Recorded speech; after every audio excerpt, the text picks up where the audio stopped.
अच्छा फ्रेंड्स, पिछले लेसन में मैंने आप लोगों को फोटोग्राफी के हवाले से बताया और आप लोगों ने देखा कि ग्राफिक डिज़ाइन में फोटोग्राफी की कितनी ज़्यादा इंपॉर्टेंस है। अभी तक हम एक बात तो अच्छे तरीके से अंडरस्टैंड कर चुके हैं कि बीइंग ग्राफिक डिज़ाइनर्स, जब हम कोई डिज़ाइन बनाते हैं तो अपने मैसेज को अच्छे तरीके से कम्युनिकेट करने के लिए हमें फोटोग्राफ्स का सहारा लेना पड़ता है।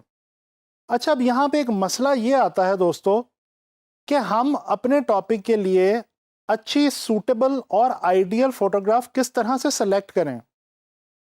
तो चलें, यहाँ पे मैं अब आप लोगों को कुछ ऐसी टिप्स प्रोवाइड करने जा रहा हूँ जिनको अगर आप फॉलो करेंगे तो आप बहुत आसानी के साथ अपने डिफरेंट टॉपिक्स के लिए अपने डिज़ाइंस में बहुत सूटेबल पिक्चर्स जो हैं वो सिलेक्ट कर सकेंगे और अपने डिज़ाइंस को ज़्यादा इजीली अंडरस्टैंडेबल बना सकेंगे। दोस्तों, पहली टिप जो मैं आप लोगों को इस हवाले से देने जा रहा हूं वो ये है कि कोशिश करें कि जब भी डिज़ाइन बनाएं हाई क्वालिटी के इमेजेस यूज़ करें। दोस्तों, आप लोगों को पता है कि ग्राफिक डिज़ाइन एक कमर्शियल आर्ट है और ग्राफिक डिज़ाइन में हम जो डिज़ाइंस बनाते हैं उनको डिफरेंट लेवल्स के ऊपर प्रोड्यूस किया जाता है और आम लोगों तक, मासेस तक पहुंचाया जाता है। लिहाजा फ़र्ज़ कर लें कि आपके क्लाइंट ने आपको कोई पोस्टर डिज़ाइन करने के लिए कहा और आपने बहुत मेहनत करके बहुत अच्छा डिज़ाइन बना लिया, लेकिन आपसे सिर्फ एक गलती अगर हो गई कि आपने उसमें जो इमेजेस यूज़ किए वो लो रेजोल्यूशन के या स्मॉल साइज़ के यूज़ किए, तो इसका नुकसान ये होगा कि जब वो पोस्टर प्रिंट होने लगेगा तो प्रिंट होने के बाद उसमें वो जो लो रेजोल्यूशन का इमेज होगा वो उस डिज़ाइन की ओवरऑल आउटलुक को डिस्टर्ब कर देगा। इस तरह से आपने जो डिज़ाइन के ऊपर मेहनत की वो ज़ाया हो जाएगी। तो दोस्तों, कोशिश करें कि हमेशा अपने डिज़ाइंस के अंदर हाई रेजोल्यूशन के और बड़े स्केल के इमेजेस को यूज़ करें। इसके अलावा एक और इम्पॉर्टेंट टिप जो मैं आपको इस हवाले से देना चाहता हूँ वो ये है कि कोशिश करें कि आप हमेशा अपने टॉपिक से रेलेवेंट इमेजेस का इस्तेमाल करें। मिसाल के तौर पे अगर आप एनिमल फूड से रेलेवेंट कोई भी ब्रोशर या पोस्टर डिज़ाइन कर रहे हैं तो डेफिनेटली आपको एनिमल्स के इमेजेस यूज़ करने चाहिए।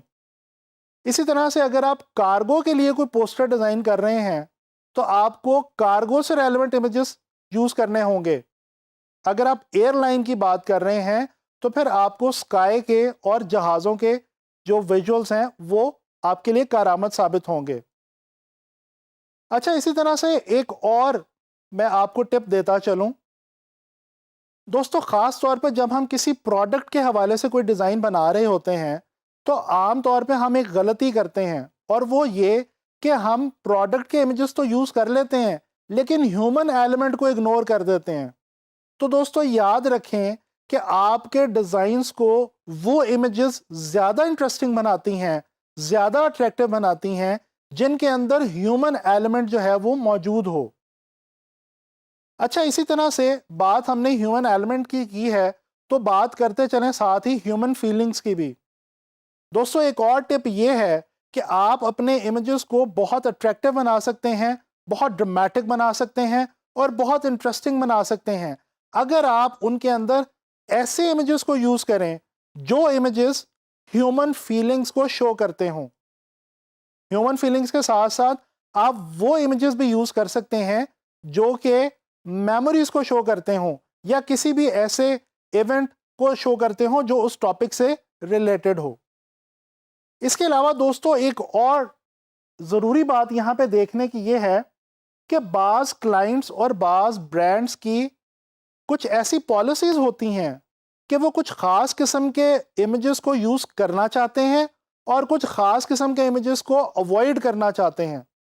तो दोस्तों, कोशिश करें कि जब आप क्लाइंट से ब्रीफ लें तो कोशिश करें, उससे पूछ लें कि वो किस तरह के इमेजेस को जो है वो यूज़ करना चाहता है और किस तरह के इमेजेस को अपने डिज़ाइन में वो अवॉइड करना चाहता है। अच्छा, ये तो बात हो गई कुछ ऐसी टिप्स के हवाले से कि जिनकी मदद से आप अपने डिज़ाइंस के लिए बहुत आसानी से रेलेवेंट और आइडियल इमेजेस को चूज़ कर सकते हैं। अब कुछ बात करते हैं कि ये इमेजेस हमें बेसिकली मिलते कहाँ से हैं, यानी कि वो सोर्सेस कौन से हैं जहां से हम बीइंग डिजाइनर्स अपने डिजाइन्स के लिए फोटोग्राफ्स हासिल कर सकते हैं।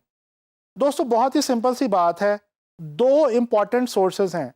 एक तो ये तरीका है कि अगर आपको किसी क्लाइंट ने कोई असाइनमेंट दी और वो जो टॉपिक है वो कुछ इस किस्म का है कि आप खुद भी उसके लिए कोई पिक्चर खींच सकते हैं, तो या तो आप कैमरा पकड़ें और खुद से इमेज खींच लें, या दूसरे केस में अगर आपके पास इक्विपमेंट मौजूद नहीं है, फैसिलिटी मौजूद नहीं है, या फिर आपका टॉपिक कुछ ऐसा है कि उसकी एनवायरनमेंट या उसकी हवाले से जो इमेजेस आपको रिक्वायर्ड हैं वो आपके पास एक्सेसिबल ही नहीं है, तो फिर आप क्या करेंगे?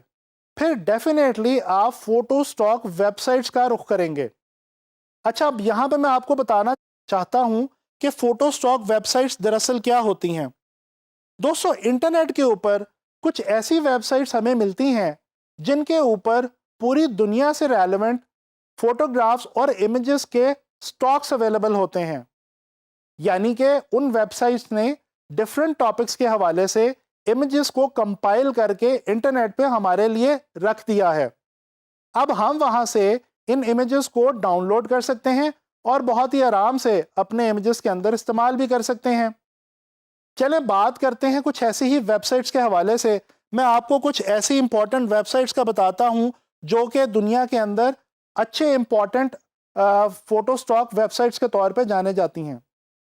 दोस्तों आप अपनी स्क्रीन पे देख सकते हैं, आपके सामने shutterstock.com का जो पेज है ये ओपन है।